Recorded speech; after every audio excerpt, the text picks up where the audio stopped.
At today's outdoor ceremony, there's high wind and big waves predicted. Whoa!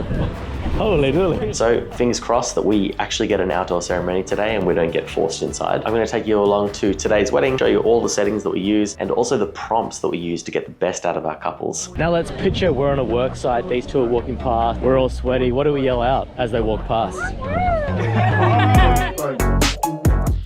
It's just a really elaborate excuse for me to fill you up, basically. We're filming on the FX3, the 24-70. We're using the Shinobi as our monitor. We're not bringing the Ronin today as we're doing a bit of a run and gun. We're outside the Hyatt Regency right now, getting a couple little shots just to show the busy city. We have absolute gun of a photographer, Max over here, multitasking. You want to try and capture a variety of shots so that you give yourself options in post, like a fast-paced trendy edit or a slow romantic one. Crop in over there, 2, 3, hold it for a little bit. Okay, we're good to go. Just watch this car. And then I get hit by a car straight away.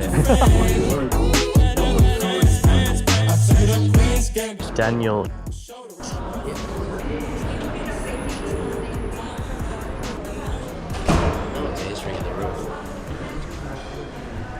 Not too bad. We're just down in reception and we just wanted to know what room you're in. We seem to be having a groom issue. So boys are always just super chaos, no idea what's happening. So even though we've got the schedule and everything sent across and we've talked to the bride and everything, still somehow the groom and the boys are just no idea what's happening. But this is really normal for the boys and there's nothing to worry about. It's always a good idea to add in extra time in the schedule to account for these types of delays. And this means you're relaxed and ahead of schedule. Hey man, how you doing? Jesse, nice to meet you, yeah. You've got a gap in your life today? Yeah, he tried to give me last night and I said, oh, probably don't give me tonight. Ah, okay, so this is your duties today? Apparently, yeah. So there's no running off to the pawn shop to cash in? No. Make some of that sweet cash. Today's bridal preps are really laid back on both sides with not a lot to capture. So we're just getting location shots, suits, dresses, details, flat lays, a little bit of interaction, and just a couple of hero shots. Today's couple weren't too crazy about all of the details shots, so it basically just means that we can go really minimalistic today and focus on the important stuff. Come over here, we'll get you facing the window, and then kind of slightly turn towards me. And looking towards me, there we go, nice one. Looking good, look sharp. Beautiful, cool. Got good reflection.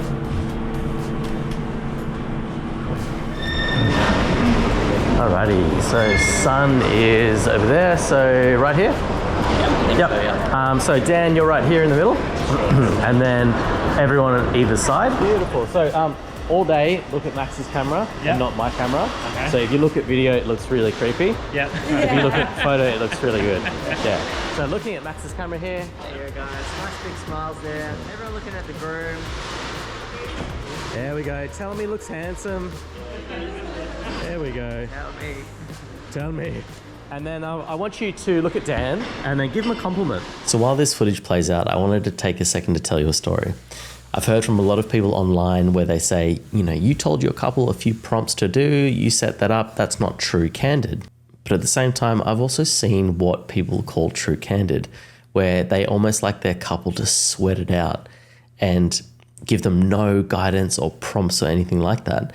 And honestly, I've seen this lots of times before, where I've worked with other photographers or other videographers or whatever. Your couple doesn't like that. Unless your couple has the most spontaneous, natural, amazing charisma and what they have together is truly unique, or they're really comfortable in front of the camera, 99 times out of 100, your couple is not going to like zero direction or what the internet would like to call true candid. Let me tell you, people love directions. Even if it's like, hey guys, look at each other and just hang out for a second, and you can almost pretend like you're not capturing footage. People like to be told what to do. They haven't done this before unless they're a social media influencer. So guide them, tell them what to do. Your couple will always appreciate it. Ain't nothing like the old school. What can I say? I wouldn't be here today if the old school.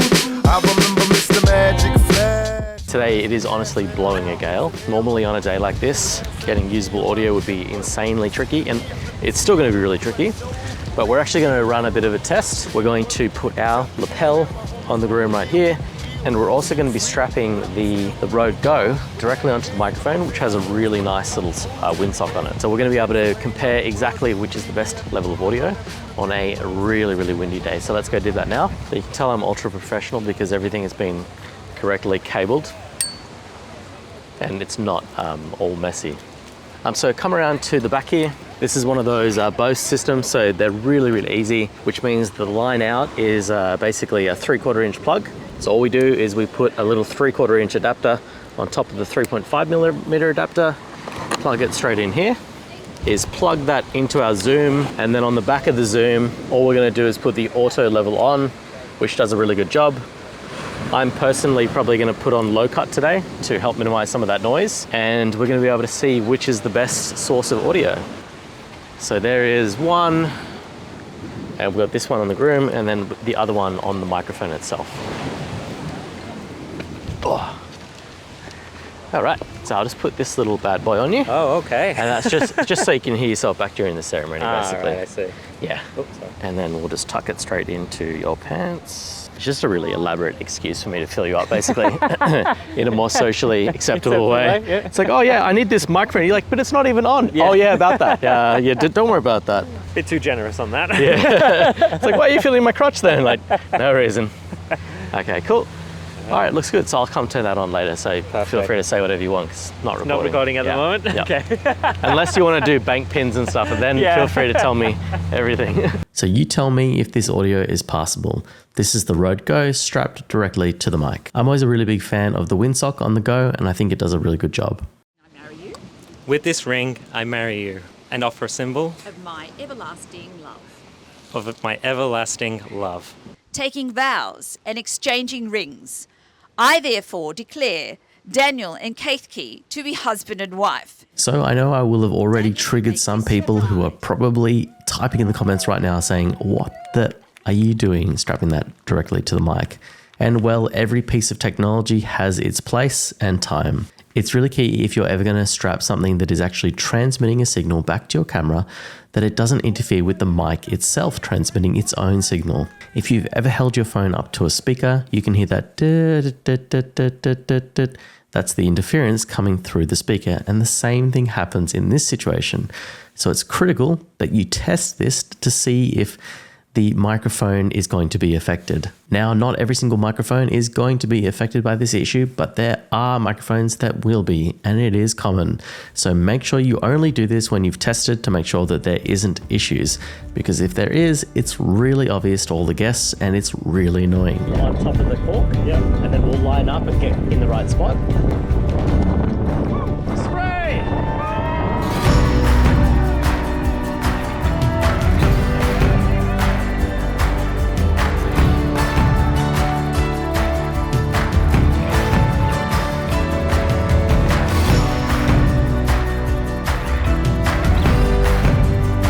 Just a little bit of foreground here.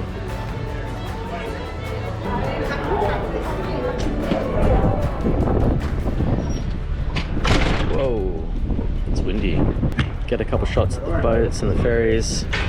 Now, this is kind of like our hero shot off the venue here. Showing the ferry passing in the distance.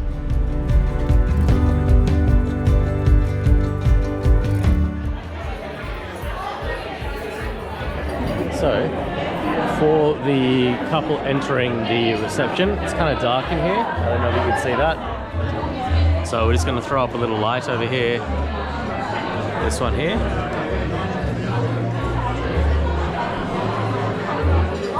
There we go. We're just going to throw it. We're basically shooting this into the roof because the roof is white.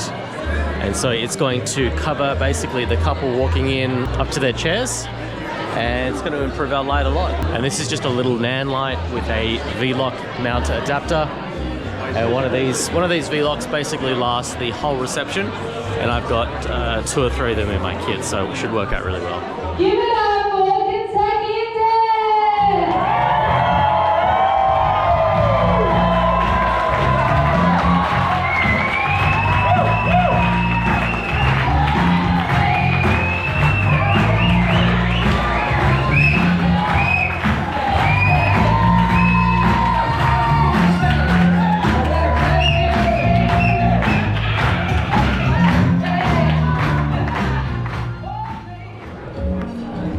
So this MC introduction wasn't due to happen for another 5 or 10 minutes, but it just happened really suddenly.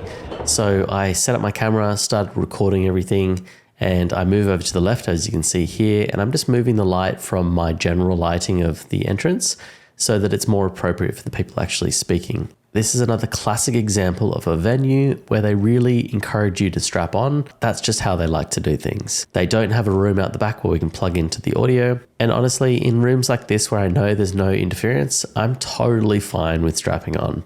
I honestly think the sound is fantastic and it doesn't look that bad. One of my lasting memories of him was he was brilliant at chess, and he actually taught me and my brother. And playing chess with him is one of my fondest memories, and it's one that I always cherish. Now, one of the most important things in our industry is actually the business side of things. It gets so often neglected because we love to focus on the fun stuff, which is the creative side. But at the end of the day, getting new clients and making sales is the most important thing. It's going to let you keep doing what you love. And if you'd like some help with that, you can visit our website where we talk about all of those things. People talking about the business side of weddings did not exist. It was basically Ray Rahman, and that was pretty much it. A really good networking tool is to constantly be filming on your phone during the day and posting it as a story and tagging the venue. It's always a really good idea to get to know the venue manager and say, hey, I've got these great shots. You might have seen me tagging you all day today. Where should I send them? What's the best email address?